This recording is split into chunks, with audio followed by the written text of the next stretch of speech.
इस धरती ते जुल्मां दा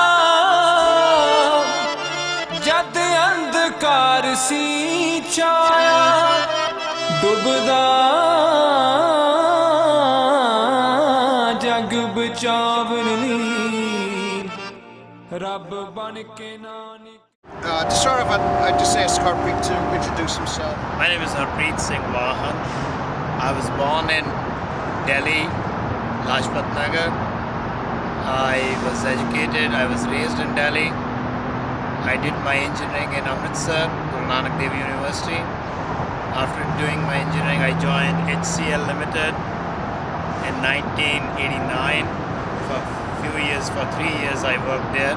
And then from HCL itself, I came over here to America, to New York, and made New York my home since then.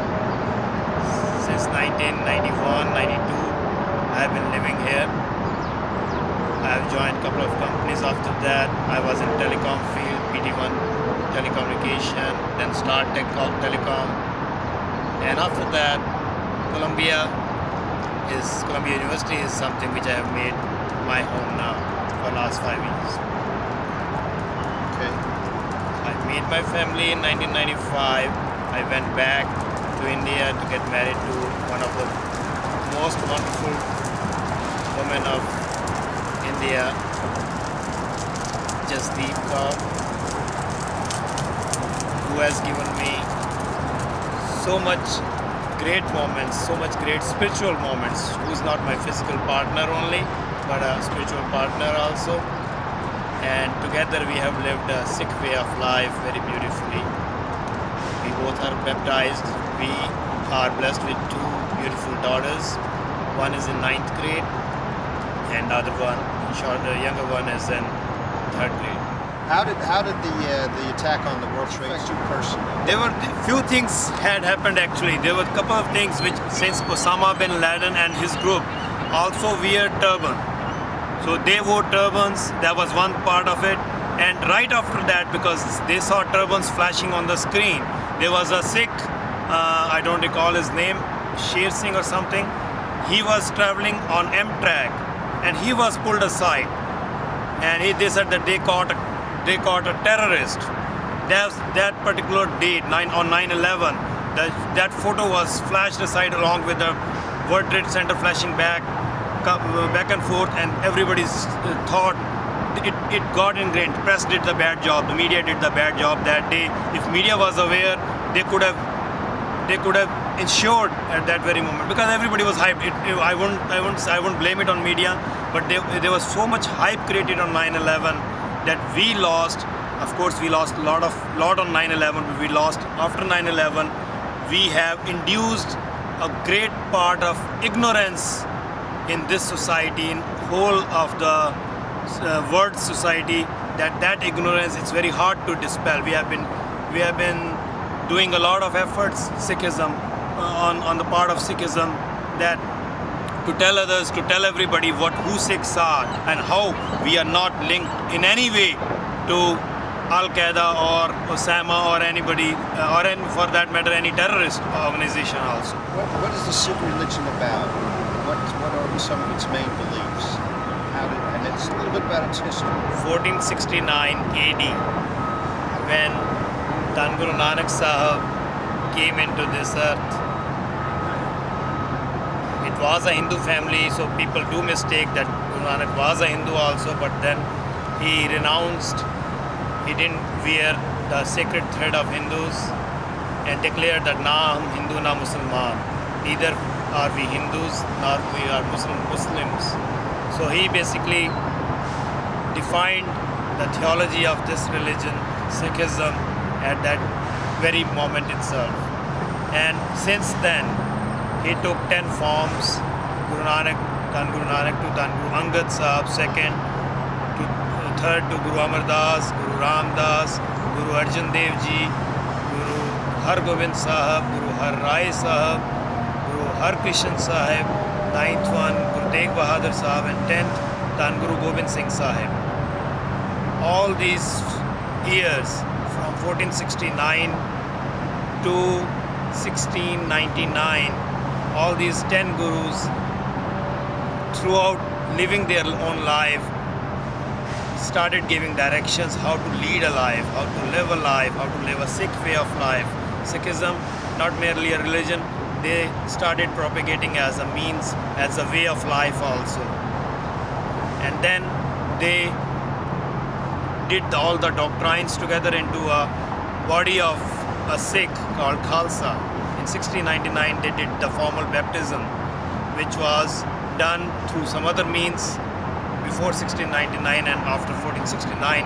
But 1699 they started the baptism, the Sikh way of baptism, which is Khande Bate Di Pahul. From and 1708, when Guru Gobind Singh went back to Sachkhand to God, 1708 he declared that after this date your eternal Guru will be Tan Guru Granth Sahib, which is the compilation of all the Guru's verses, Gurbani, Guru Granth Sahib, whom we consider our eternal Guru. So, and the fact, very basic fact about Guru Granth Sahib is it doesn't only contain Sikh Gurus Gurbani, but also Muslim Sufis, Hindu saints who didn't call themselves Muslim or Hindu or any other belonging to any other religion, but the universal aspect of religion was depicted in this Holy Gurbani. You are free to read Gurbani from randomly and it will appeal to your mind also.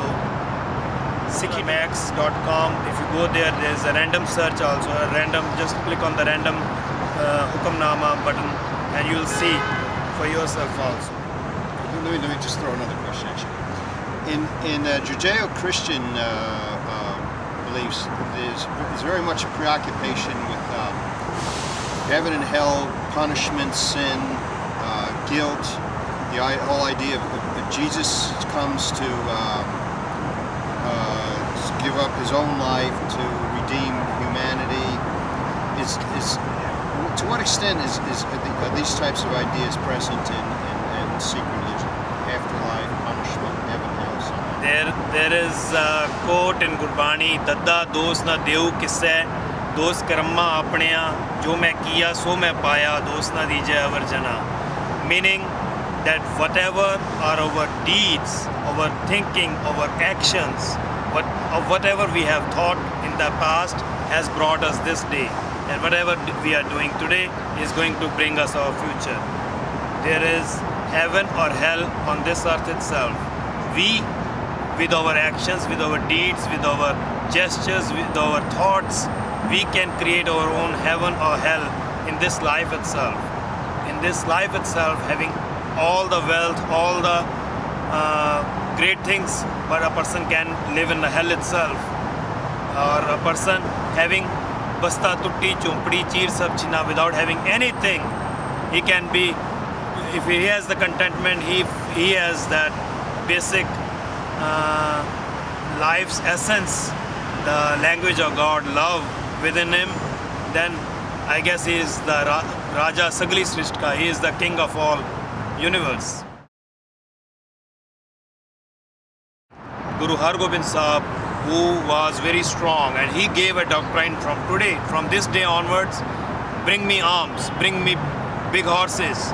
And although it was ingrained in Sikhism, in the third Guru made it mandatory for a Sikh to do physical exercises. But from 6th Guru onwards, when the arms training and everything got started, it was not a fight against any ruler or anything.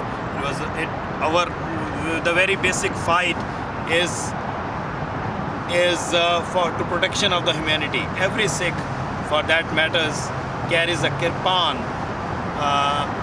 which is a small sword, which is not meant. It's a small steel blade.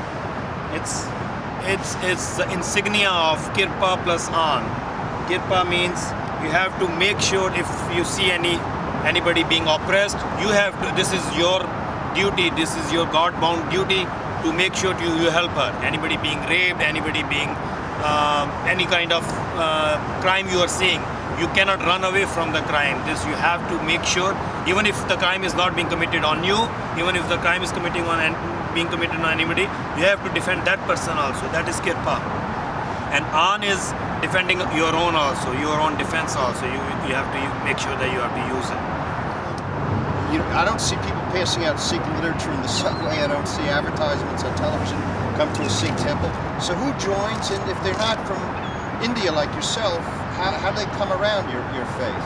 This is very interesting question, and I thank you for asking me this question. Look at this thing, that this is a universal appealing way of life, and anybody and everybody can get attracted to it. You just just like a magnetic field around a magnet, you just have to create an environment and that will induce itself. You just have to bring it up to others to see, to realize that this is something, the way of life which we all should be leading it.